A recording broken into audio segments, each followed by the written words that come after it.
à tous et bienvenue pour un nouvel épisode de Saviez-vous ? J'espère que vous allez toujours bien de votre côté et que vous êtes prêts pour ce nouvel épisode. Avant de commencer, j'appelle comme d'habitude à vous abonner si ce n'est pas encore fait. Je vois les statistiques augmenter, je vois que beaucoup d'entre vous reviennent écouter les épisodes sans être abonnés.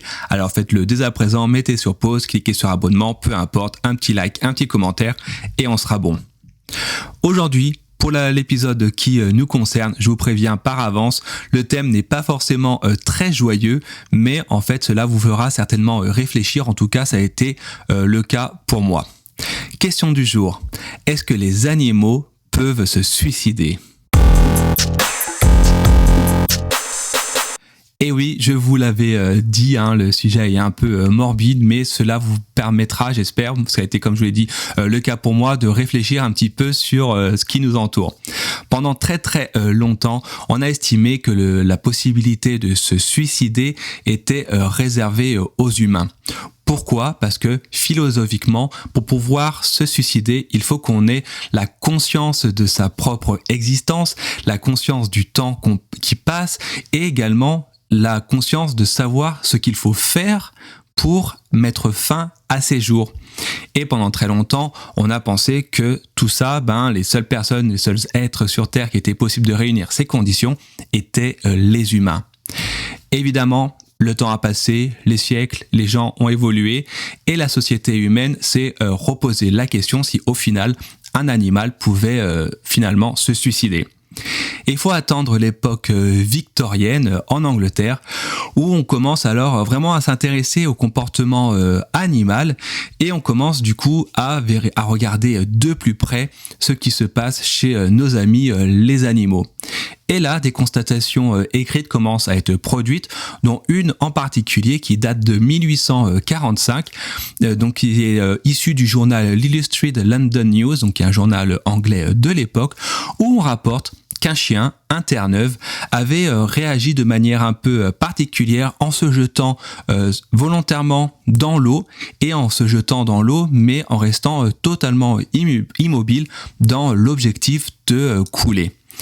À chaque fois, les humains ont récupéré ce chien pour le remettre sur bord de l'eau et à chaque fois, le chien est retourné dans l'eau et au final est mort parce qu'il a trouvé dans sa tête, il a eu l'intelligence de savoir que pour mourir, il fallait à ce moment-là qu'il mette la tête dans l'eau et cet animal a fini par mourir. D'autres exemples d'animaux qui se noient existent également. On trouve des cas avec des canards, également avec des chats et beaucoup plus proches de nous. En 2009, on a découvert que des vaches et des taureaux se sont suicidés pendant 3 jours d'affilée en sautant par-dessus la falaise dans des Alpes en Suisse et même des dauphins qui ont interprété Flipper, pour ceux qui connaissent dans les années 60, se sont laissés mourir en se noyant volontairement dans l'eau. Mais la question du coup qui va se poser suite à ces analyses comportementales sur les animaux, c'est pourquoi est-ce que certains animaux décident de se suicider ? Et là, pour le coup, on arrive à 2 explications possibles. La première, c'est qu'il existe un suicide volontaire et la seconde, qu'il existe un suicide involontaire. Dans le premier cas, dans le cas du suicide volontaire, on trouve des animaux qui vont volontairement se précipiter entre guillemets vers la mort dans le but de défendre sa progéniture ou dans le but par exemple de défendre son groupe. Je pense particulièrement aux abeilles qui n'hésitent pas à se faire tuer pour défendre la reine et défendre l'essaim car le groupe est plus important.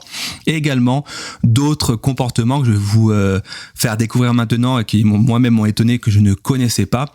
Par exemple, si on prend le cas des fourmis Pomponotus et certaines espèces de termites, elles vont volontairement se rompre la tête, se décapiter, c'est ce qu'on appelle à ce moment-là l'autotise. Et en faisant cette décapitation volontaire, à ce moment-là, les fourmis et les termites vont rompre une glande qui va alors produire une sécrétion collante qui va permettre en fait de défendre la colonie.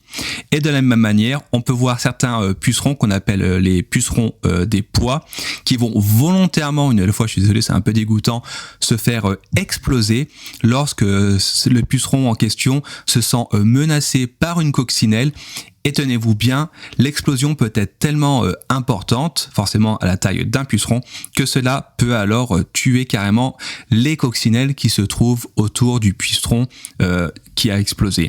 Et du coup, le deuxième suicide qui existe chez les animaux, comme je le dis avant, c'est ce qu'on appelle le suicide involontaire, donc le suicide qui est poussé par des forces entre guillemets extérieures. Et en fait, à ce moment-là, c'est souvent lié à des parasites qui vont forcer en fait leurs hôtes à avoir un comportement suicidaire afin que le parasite en question puisse passer au stade de vie entre guillemets supérieure pour lui. Par exemple, si je prends le cas du ver parasite, et là je pense que je vais certainement bugger par rapport au nom. Alors le ver, il s'appelle Spinocorodores tellini.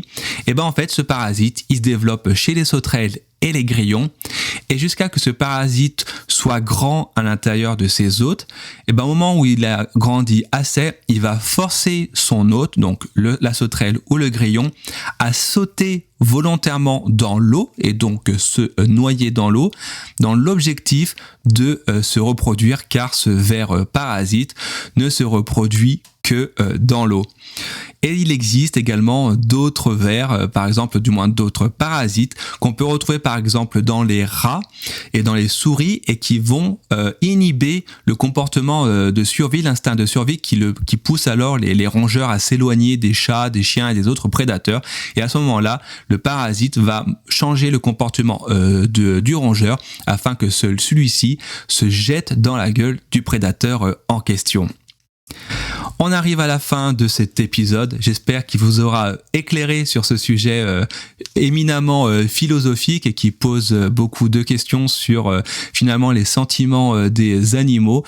Pendant longtemps, pour résumer, l'homme s'est cru, excusez-moi, je devrais dire supérieur à l'ensemble de l'espèce humaine. Aujourd'hui, on a toujours tendance à le croire qu'on est au-dessus des autres. La preuve en est sur le mal qu'on fait à notre planète Terre. Toujours est-il, aujourd'hui, on sait que les animaux ont des sentiments. On sait que les animaux peuvent avoir mal, avoir peur, etc. Parce que j'en ai pas parlé, mais également on a des exemples d'autodestruction d'animaux qui meurent volontairement, comme des chiens et des chats qui meurent suite à l'abandon, suite au décès de leur maître. Et on voit ces animaux littéralement se laisser mourir de faim. Bref, on arrive à la fin pour le coup. J'espère que ça vous a plu. Une nouvelle fois, n'hésitez pas à vous abonner, à mettre un commentaire et à partager à vos amis et à votre famille. En attendant, je vous souhaite une bonne journée et je vous dis à très bientôt.